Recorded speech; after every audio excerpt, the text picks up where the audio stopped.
ನಮಸ್ಕಾರ. ಪ್ರಜಾರಾಜ್ಯ ಕನ್ನಡ ನ್ಯೂಸ್ಗೆ ಸ್ವಾಗತ. ನಾನು ರಾಮಗೌಡ ಪಾಟೀಲ್. ಯಾಕಂದ್ರೆ ಹಿಂದಿನ ನೀರಾವರಿ ಆಗಿಲ್ಲ, ಅವ್ರು ಮಾಡಿಲ್ಲ ಇವ್ರು ಮಾಡಿಲ್ಲ ಅನ್ನೋದು ಬೇಡ ಅಂತೇಳಿ ಬಿಟ್ಬಿಟ್ಟದು. ಅದನ್ನ ಬೇಕೋದ್ ಕೂತ್ರೆ ನೀರ್ ಆಗ್ತತಿ ಇಲ್ಲ. ಈಗ ನೀರಾವರಿಯನ್ನ ಹಿಂದಾಗಿಲ್ಲ ಅಂತೇಳಿ ಅನ್ನೋದು ಬೇಡಪ್ಪ. ಈಗ ತಕ್ಷಣ ಈ ರಾಜ್ಯದ ಮುಖ್ಯಮಂತ್ರಿ ಸಿದ್ದರಾಮಯ್ಯ ಅವರೇ, DK ಶಿವಕುಮಾರ್ ಸಾಹೇಬ್ರೆ, ನಮ್ಮ ಬೆಳಗಾವಿ ಜಿಲ್ಲಾ ಉಸ್ತುವಾರಿ ಅವರು, ಯಾಕಂದ್ರೆ ಸರ್ಕಾರ ಅವ್ರದ ಉಸ್ತುವಾರಿನೂ ಅವರದ, ಈ ಭಾಗದಾಗ ಕೂಡ ಅವ್ರಿಗೂ ಕೂಡ ಎಲ್ಲ ಗೊತ್ತಿದ್ದ ವಿಷಯ. ನೀರಾವರಿ ಅವರ ಮಾಡ್ಬೇಕೀಗ. ರೊಕ್ಕನು ಹಣನ ಸರ್ಕಾರ ತೆಗೆದಿಡ್ಬೇಕ, ಇಡಲೇಬೇಕ. ಯಾವಾಗೋ ನೀರಾವರಿ ಆಗ್ಬೇಕಾಗಿತ್ತು. ಯಾಕೋ ನಮ್ಮ ಇಲ್ಲಿ ಅಣ್ಣಾರದು ರಮೇಶನರದು ಬಂದರ, ಉಮೇಶ್ ಸಾಹೇಬ್ರು ಕೂಡ ಸಾಕಷ್ಟು MLA ಮಂತ್ರಿ ಇದ್ರು. ಅವರು ಕೂಡ ಈ ನೀರಾವರಿ ಅವಾಗ ಗುದ್ದಾಡಿ ತಂದು ಅವಾಗ ಮಾಡಿ ಇಗಿಬಹುದಾಗಿತ್ತು. ಅದು ಏನೇನು ಅಡಚಣೆ ಆಗೈತಿ ಏನಾಗೈತಿ ಅನ್ನೋದು ಬ್ಯಾಡ. ಯಾಕಂದ್ರೆ ಅದನ್ನ ಆಗೇಲ್ಲ ಅಂದ್ ಮತ್ತೆ ಇನ್ನೇನ್ ಮಾತಾಡೋದು. ಆದ್ರೂ ಎಲ್ಲರೂ ಕೂಡಿ ಪಕ್ಷಾತೀತವಾಗಿ ನಾವೆಲ್ಲ ಒಕ್ಕಟ್ಟಾಗಿ ಹುಕ್ಕೇರಿಗೆ ನನ್ನ ರೈತ ದೇವರುಗಳಿಗೆ ನೀರಾವರಿಯನ್ನು ಮಾಡಬೇಕು. ಯಾಕಂದ್ರೆ ಏನ್ ಅನ್ಯಾಯ ಮಾಡಿದಾರ ಅವ್ರ. ಅಲ್ಲಿ MB ಪಾಟೀಲ್ ಸಾಹೇಬ, ನಾವು ಬಿಜಾಪುರಕ್ಕೆ ಮೊನ್ನೆ ನಾವು ಪರಮ ಪೂಜ್ಯರು ಹೋಗಿದ್ದು, 25,000 ಕೋಟಿ ರೂಪಾಯಿ ಆ ಭಾಗದಾಗ ನೀರಾವರಿ ಮಾಡ್ಯಾರ. ಇದೊಂದು 1,000, 1,500, 2,000 ಕೋಟಿ ರೂಪಾಯಿ ನೀರಾವರಿ ಐತೆ ಆ ಭಾಗದಾಗ. 25,000-30,000 ಕೋಟಿ ರೂಪಾಯಿ ನೀರಾವರಿ ಮಾಡ್ರ. 100-150 ಕಿಲೋಮೀಟರ್ ಗಂಟ್ಲೆ ಹೋದ ನೀರಾವರಿ ಮಾಡಿದಾರ. ಹುಕ್ಕೇರಿ ತಾಲೂಕದಾಗ ಇಲ್ಲಿ 2 ಡ್ಯಾಮ್ ಇತ್ತು, ಇವ್ರಿಗೆ ನೀರಿಲ್ಲಪ್ಪ ಅಂತಂದ್ರ ಈ ರೈತ ದೇವರುಗಳು ಎಷ್ಟು ಸಂಕಷ್ಟ ಅನುಭವಿಸ್ತಾವು. ನಾನು ಮೊನ್ನೆ ಅಮ್ಮನಿಗೆ ಹೋಗಿದ್ದೆ. ಆ ಭಾಗದಾಗ ಹೋಗಾಕ ನಾವು ಅಲ್ಲಿ ಒಂದು ರೈಲಿ ಮುಖಾಂತರ ಒಂದು 10-20-30 ಹಳ್ಳಿ ಅಡ್ಡಾಡಿದಾಗ ತಿಂಗಳ ದೇಸಾಯಿಗಳು ಊರಾಗ ಕುಡಿಯಾಕ ಒಂದು ತಿಂಗಳಿಗೊಮ್ಮೆ ನೀರು ಬರತ್ತಾವ. ದೇಸಾಯಿ ನೀ ಏನ್ ಮಾಡತ್ತೆ ಅಂತ ನಮ್ ದೇಸಾಯಿನ ಬೇಕಿದ್ರು.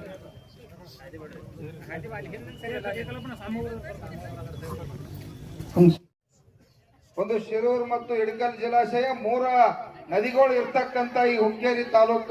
ಈ ಹುಕ್ಕೇರಿ ತಾಲೂಕ ಈ ಪುಣ್ಯಾತ್ಮರಿಂದ ಬಾಗಲಕೋಟೆ, ಬೆಳಗಾವಿ, ಬಿಜಾಪುರವರೆಗೆ ಈ ನೀರು ಹೋಗಿ ಲಕ್ಷಾಂತರ ನನ್ನ ರೈತ ದೇವರುಗಳು ಅಲ್ಲಿ ನೆಮ್ಮದಿ ಅದಾರೋ. ಇಲ್ಲೇ ಅಮ್ಮನಿಗೆ ಗ್ರಾಮಕ್ಕ ಈ ಭಾಗದಾಗ ಕುಡಿಯಾಕ ನೀರಿಲ್ಲ. ಈ ಸದ್ದ ಅಲ್ಲಿ ಅವ್ರು ನಮ್ಮ ಡ್ಯಾಮ್ಗೆ ಜಾಗ ಕೊಟ್ಟಿರ್ತಕ್ಕಂಥ ರಾಜಗೌಡ್ರು, ರಾಜ ಲಕ್ಕಮ್ಮನಗೌಡ ಅವರ ತಂದೆಯವರು ಸುಮಾರು 1000 ಎಕರೆ ಅಲ್ಲಿ ಜಮೀನು ಕೊಟ್ಟ. ಪಾಪ ಅವ್ರಿಗೆ ಊರಿಗೆ ಕುಡಿಯಾಕ ನೀರಿಲ್ಲ. ಅಲ್ಲಿ ಒಂದು ತಿಂಗಳಿಗೆ ಒಂದು 15 ದಿವಸಕ್ಕೆ ನೀರು ಬರ್ತಕ್ಕಂಥ ಪರಿಸ್ಥಿತಿ ಐತಿ. ಅದಕ್ಕಾಗಿ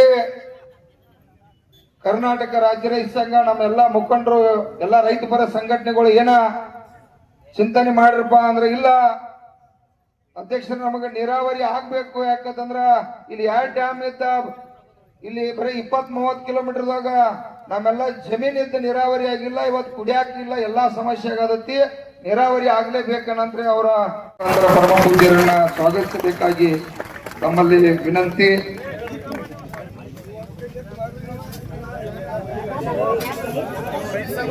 ಮಲ್ಲಿಕಾರ್ಜುನ ಏತ ನೀರಾವರಿ, ಕುರ್ಣಿ ಏತ ನೀರಾವರಿ, ಕೋಚರಿ ಏತ ನೀರಾವರಿ, ರಸ್ತಂಪುರ ಏತ ನೀರಾವರಿ, ದಡ್ಡಿ ನಾಗನೂರು ಏತ ನೀರಾವರಿ, ಅರಳಿಕಟ್ಟಿ ಮತ್ತು ಜಾರಕಿಹೊಳಿ ಏತ ನೀರಾವರಿ, ಹತ್ತರಿಕೆ ಗುಡನಟ್ಟಿ ಏತ ನೀರಾವರಿ, ಉಳ್ಳಾಗಡ್ಡಿ ಖಾನಾಪುರ ಕೆರೆ ತುಂಬತಕ್ಕಂತ ಯೋಜನೆ, ಅಡವಿ ಸಿದ್ದೇಶ್ವರ ಶಂಕರ್ಲಿಂಗ ಏತ ನೀರಾವರಿ. ಹೀಗೆ ಹಲವಾರು ನೀರಾವರಿಗಳು, ಸುಮಾರು 9-10 ನೀರಾವರಿಗಳನ್ನ ಮಾಡಬೇಕಾಗಿತ್ತು. ನಮ್ಮ ಪೊಲೀಸ್ ಅಂತಂದ್ರೆ SP ಸಾಹೇಬ್ರ, ಏನ್ರಿ ಅಧ್ಯಕ್ಷರು ನೀವು ಇಲ್ಲಿ ರಸ್ತಾದಾಗ ಸರ್ಕಲ್ದಾಗ ಕೂತು ಹೋರಾಟ ಮಾಡವ್ರಿ ಅಂತಂದ್ರು.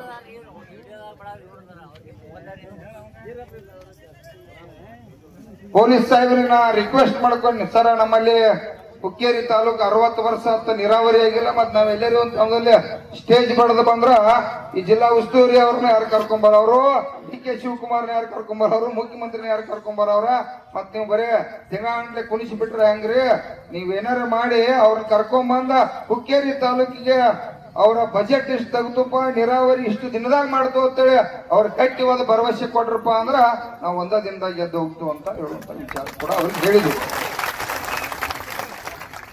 ಅವರಿಗೆ ವಿನಂತಿ ಕೂಡ ಮಾಡ್ಕೊಂಡು, ಯಾಕಂದ್ರೆ ಕಾನೂನನ್ನ ಹಾಳು ಮಾಡತ್ತು ಅನ್ನುವಂತ ವಿಚಾರ ನಮಗ್ ಗೊತ್ತೈತಿ. ಮತ್ ಪರಿಸ್ಥಿತಿ ಯಾವ್ದು ಮತ್ 60 ವರ್ಷದ ನೀರಾವರಿ ಆಗಿಲ್ಲ, ಅದು ಕಾನೂನು ಹಾಳಾಗ್ಲಿಲ್ಲ. ನಮ್ಮ ಕುಟುಂಬಗಳು ಲಕ್ಷಾಂತರ ಕುಟುಂಬಗಳು ಇವತ್ತ ಬೀದಿಗೆ ಬಂದವು, ಲಕ್ಷಾಂತರ ಕುಟುಂಬಗಳು ಇವತ್ತ ವಲಸೆ ಹೋಗಿದಾರ. ಗೋವಾ, ಮುಂಬೈ ಆ ಭಾಗದಲ್ಲಿ ಇರ್ತಕ್ಕಂಥವ್ರ ದುಡಿಯಾಕ ಹೋಗ್ಯಾರ. ಅದ ನೀರಾವರಿ ಇತ್ತಪ್ಪ ಅಂದ್ರೆ ಕಬ್ಬು ಮತ್ತೊಂದು ಬೆಳೆ ಬೆಳೆದು ಅವರು ಕೂಡ ಆರ್ಥಿಕವಾಗಿ ಪ್ರಬಲ ಆಗಬಹುದಾಗಿತ್ತು. ಅವ್ರು ವಲಸೆ ಹೋಗ್ಯಾರ ಅಂತ ಹೇಳಿ ನಮ್ಮ SP ಸಾಹೇಬರು ಕೂಡ ಮನವರಿಕೆ ಮಾಡ್ತಕ್ಕಂಥ, ಜಿಲ್ಲಾಧಿಕಾರಿ ಅವರು ಕೂಡ ವಿಚಾರಣೆ ಕೊಟ್ಟದು. ನಮಗ ಇಲ್ಲಿ ಯಾರ ಜೋಡಿನೂ ಹೊರಮತ್ತು ಇಲ್ಲ. ನಾವಿಲ್ಲಿ ಯಾರು ಕೂಡ MLA ಮಂತ್ರಿ ಆಗ್ಬೇಕಂತ ಚಿಂತನೆ ಅವರ, ನಮಗಂತೂ ಅದ್ರ ಅವಶ್ಯಕತೆನೇ ಇಲ್ಲ. ನನ್ನ ರೈತ ದೇವರುಗಳಿಗೆ 60-70 ಹಳ್ಳಿಗೆ ನೀರಾವರಿ ಆಗ್ಬೇಕಾಗೈತಿ. 60 ವರ್ಷದ ವಂಚನೆ ಆಗ್ಯಾರು. ಈ ದೇವರುಗಳು ನೀರ್ ಹಾಕ್ಬೇಕು ಅಂತೇಳಿ ಇವತ್ತು ನಮ್ಮ ಪರಮ ಪೂಜ್ಯ ಶಶಿಕಾಂತ್ ಗುರುಜಿ ಎಲ್ಲಾ ಪರಮ ಪೂಜ್ಯರ ನೇತೃತ್ವದಲ್ಲಿ ಹೋರಾಟ. ಅದಕ್ಕಾಗಿ ಪೊಲೀಸ್ ಅಂತಂದ್ರು ಕೂಡ ಸಹಕಾರ ಮಾಡ್ಲೇಬೇಕು. ಮಾಡತ್ತೀರಿ ನೀವು ನಿರಂತರ ನಮಗೆ ಸಹಕಾರ ಮಾಡಿರಿ ಅಂತೇಳಿ ಈ ಎಲ್ಲಾ ಚಳವಳಿ ಸಕ್ಸಸ್ ಆಗಿರ್ತಕ್ಕಂಥ ಸಂದರ್ಭ. ನಮಗ ಬಹಳ ಹೆಮ್ಮೆ ಆಗಿದ್ದು ಹುಕ್ಕೇರಿಗೆ 100% 100ಕ್ಕೆ 160 ವರ್ಷದ ಆ ಕುಟುಂಬಗಳು ಮರಗಾತಾರ. ಹಳ್ಳಿ ಪ್ರತಿಯೊಂದು ಊರು ಕೂಡ ನಾನು ಸ್ವತಃ ಪ್ರಚಾರಕ್ಕೆ ಹೋಗಿದೀವಿ, ಕಾರ್ಯಕ್ರಮಕ್ಕೆ ಹೋಗಿವಿ, ಸಂಘಟನೆ ಉದ್ಘಾಟನೆಗೆ ಹೋಗಿರ್ತಕ್ಕಂಥ ಸಂದರ್ಭ. ಬೇರೆ ಏನು ಕೇಳಿಲ್ಲ ಅವರ ಅಧ್ಯಕ್ಷರು, ನಮಗೆ ಏನು ಬೇಡ, ನೀರಾವರಿ ಮಾಡ್ರಿ, ಹುಕ್ಕೇರಿಗೆ ನೀರಾವರಿ ಮಾಡ್ರಿ ಅಂತ ಹೇಳುವಂತ ಕೆಲಸ ಇವತ್ತು ಹುಕ್ಕೇರಿ ಭಾಗದ ರೈತರು ಹೇಳ್ತಕ್ಕಂಥ. ಅದಕ್ಕಾಗಿ ಇದು ಪ್ರಾರಂಭ ಆಗೈತಿ. ಇದು ದಿನ ಬೆಳಿತೈತಿ, ಇವತ್ತು 10 ಮಣಿಗೆ ಬೆಳಿತೈತಿ, ರಾತ್ರಿ ಜಾಸ್ತಿ ಆಗ್ತೈತಿ. ಮತ್ತು ಕೂಡ ಬೆಳೆದ ನಿಂತ್ರ ನಾಳೆ ಇದ್ರೆ 10 ಪಟ್ಟು ಕೂಡ ರೈತರು ಬರ್ತಿರಲಿಲ್ಲ. ನೀರಾವರಿ ಆಗೋ ಮಟ್ಟ ನಾವು ಗಚ್ಚಿ ಹೌದಿಲ್ಲ. ಮತ್ತ ನಮಗೂ ಒಂದು 4 ದಿವಸ ಏನಾಗ್ತೈತಿ ಆಗಲಿ ಅನಿವಾರ್ಯ ಐತಿ. ಬೇಕಾದ್ರೆ ನಮಗ ಎಲ್ಲರಿಗೂ ಗಟ್ಟಿ ಆಗಿದ್ವು, ನಾವು ಕಟ್ಸ್ಕೊಳಕ್ ಗಟ್ಟಿ ಆಗಿದ್ವು. ಬೇಕಾದ್ರೆ ನಮ್ಗೆ ಗುಂಡು ಹಾಕಿಲ್ಲ ಆದ್ರೆ ನೀರಾವರಿ ಆಗಿಲ್ಲ, ಹೋಗಿ ನಾವು ಹೌದು. ಮತ್ತೆ ಏನ್ ಮಾಡಕ್ ಬರ್ತೈತೆ? ಇಲ್ಲಿ ಏನು ರಾಜಕಾರಣ ಇಲ್ಲ, ನೀರಾವರಿ ಹೋರಾಟ, ಇದು ಪಕ್ಷಾತೀತ ಹೋರಾಟ, ನೀರಿಗಾಗಿ ಹೋರಾಟ, ನೀರು ಮಾತ್ರ ಹೋರಾಟ. ಇಲ್ಲೇನು ಬೇರೆ ವಿಚಾರ ಮಾತಾಡೋದು ಇಲ್ಲ. ಯಾರು ನಗರಿ ಗುರುಗಳು ಬೇರೆ ಕೆಲಸ ಇಲ್ಲ. ಕಬ್ಬ ಹೋರಾಟ ಬಾಕಿ ಅವೆಲ್ಲ ನಿರಂತರ ಹೋರಾಟ ನಡೆದೈತಿ, ಅದು ಒತ್ತಾಯ ಇರ್ತೈತಿ. ನೀರಾವರಿ ಆಗಲೇಬೇಕು ಹುಕ್ಕೇರಿಗೆ. ನೀವು ಕೂಡ ಇಲ್ಲಿ ಬಂದಿರತಕ್ಕಂತ ಏನ್ ರೈತ ದೇವರು, ಹುಕ್ಕೇರಿ ತಾಲೂಕಿನ ರೈತರು, ಇನ್ನ ನಿಮ್ ಮನ್ಯಾಗ ಕೂತಿರ್ತಕ್ಕಂತ ನನ್ನ ತಾಯಿ, ನನ್ನ ಅಣ್ಣಂದಿರ, ಶಾಲಿ ಮಕ್ಕಳು ಎಲ್ಲರೂ ಬರ್ಲಿಲ್ಲ. ಅವ್ರಿಗೆಲ್ಲ ಕೂಡ ಫೋನ್ ಹಚ್ಚಿ ಹೇಳ್ರಿ, ಅಲ್ಲೇನ್ ಕೆಲಸ ಇಲ್ಲ, ಅವ್ರು ನೀರಿದ್ರೆ ಅಲ್ಲೇನೈತೆ ಅವರು ಕೂಡ ಬರ್ಲಿ, ಚಳವಳಿ ಒಳಗೆ ಭಾಗವಹಿಸಲಿ. ಮಹಾಪ್ರಸಾದ ಊಟದ ವ್ಯವಸ್ಥೆ ಐತಿ, ಊಟ ಮಾಡೋದು, ಮಾತು ಕೊಂಡುದು, ನಿಮ್ ಏನು ವಿಚಾರದವು ವೇದಿಕೆಗೆ ಬರುದು, ಹಚ್ಕೋದು, ನಿರಂತರ ಕಾರ್ಯಕ್ರಮ ಆಗ್ತಕ್ಕಂಥ ಎಲ್ಲ ನನ್ನ ಮೀಡಿಯಾ ದೇವರುಗಳು ಕೂಡ ಪಾಪ ಅವರು ಕೂಡ ಎಲ್ಲ ಭಾಗವಹಿಸಿದಾರ. ಅವ್ರಿಗೂ ಒಂದು ಜೋರಾಗಿ ಚಪ್ಪಾಳಿ ಬಾರಿಸ್ರೆ. ಅವರು ಯಾಕಂದ್ರೆ ಅವ್ರ ಆಶೀರ್ವಾದ ನಮ್ಗೆ ಇಡೀ ಈ ರಾಜ್ಯದ ಮುಖ್ಯಮಂತ್ರಿ ಎದುರು ಬರ್ಬೇಕಪ್ಪ ಅಂದ್ರ ಈ ದೇವರುಗಳಿಂದ ಸಾಧ್ಯತೆ. ಯಾಕಪ್ಪ ಹುಕ್ಕೇರಿಯಾಗ 1000, 4000, 5000 ಜನ ಬೀದಿಯೊಳಗೆ ಕೂತಾರ ಅಂತೇಳಿ ಅಲ್ಲಿ ಗೊತ್ತಾತಂದ್ರ ಆಮೇಲೆ ಜಿಲ್ಲಾಧಿಕಾರಿ ಅವರಿಗೆ, ಜಿಲ್ಲಾ ಉಸ್ತುವಾರಿ ಇರಬಹುದು, ಎಲ್ಲ ಇಡೀ ಮಂತ್ರಿ ಮಂಡಳ, ಈ ಭಾಗದ ಶಾಸಕರಿಗೂ ಕೂಡ ಎಲ್ಲ ನೆದರಿತನಾಗ ಚಾಲು ಆಕತಿ. ಅವಾಗ ನೀರಾವರಿ ಈ ಪ್ರಾಜೆಕ್ಟ್ ಏನ ಪೊಲೀಸ್ ಅಂತಂದ್ರಲ್ಲಿ ವಿನಂತಿ, ನೀರಾವರಿ ಡಿಪಾರ್ಟ್ಮೆಂಟ್ ಚೀಫ್ ಇಂಜಿನಿಯರ್ ಹಿಡ್ಕೊಂಡ, ಇಲ್ಲಿ SO ಹಿಡ್ಕೊಂಡು, ಎಕ್ಸಿಕ್ಯೂಟಿವ್ ಇಂಜಿನಿಯರ್ ಹಿಡ್ಕೊಂಡು ಎಲ್ಲರೂ ಕೂಡ ಇಲ್ಲಿ ಭಾಗವಹಿಸಬೇಕು. ಇನ್ನೊಂದು ಅರ್ಧ ಗಂಟೆ ಒಳಗೆ ನಮ್ಮ ಎಲ್ಲ ಲೀಡರ್ ಇಲ್ಲಿ ಮಾತಾಡ್ತಾರ. ಮಾತಾಡಿದ ತಕ್ಷಣ ಯಾವ ನೀರಾವರಿ ಎಲ್ಲಿ ಐತಿ, ಯಾವ ಯೋಜನೆ ಎಷ್ಟು ಎಸ್ಟಿಮೇಟ್ ಐತಿ ನಾವ್ ಹೇಳಿ ಉಪಯೋಗ ಇಲ್ಲ. ಹೌದ್ರಿ? ಮತ್ತ ಅವ್ರನ್ನ ಯಾಕೆ ಪಗಾರ ಕೊಟ್ಟಿಡುದು? 60 ವರ್ಷ ಏನು ಮಾಡಿದಾರು? ಯಾವ ನೀರಾವರಿ ಎಲ್ಲಿ ತಂದರು, ಯಾವ ಯೋಜನೆ ಎಲ್ಲಿ ತಂದರು, ಯಾಕೆ ಕೆರೆ ತುಂಬಿಲ್ಲ, ಏನೇನು ಪ್ರಾಜೆಕ್ಟ್ ಇದಾವ ಅವ್ರ ಬಾಯಲ್ಲಿ ಹೇಳ್ಬೇಕ. ಸಾಹೇಬ್ರ ಅವ್ರ ಅಧಿಕಾರಿಗಳು ಎಲ್ಲರೂ ಬರ್ಬೇಕ್ರಿ, ಅವ್ರನ್ನ ಕರೆಸ್ರೆ. ಅವ್ರದ್ದು ಉದ್ಯೋಗಿಗೆ ಅವ್ರ ಸಂಬಂಧ ಸರಿಯಾಗಿ ರಿಪೋರ್ಟ್ ಕೊಟ್ಟು ಕೆಲಸ ಮಾಡೋದಾಗ ನಾವು ಇವತ್ತು ಬೀದಿ ಒಳಗೆ ಬಂದಿರತಕ್ಕಂಥದ್ದು. ಅದಕ್ಕಾಗಿ ಆ ಅಧಿಕಾರಿಗಳು ನೀರಾವರಿ ಡಿಪಾರ್ಟ್ಮೆಂಟ್ ಬರಬೇಕು.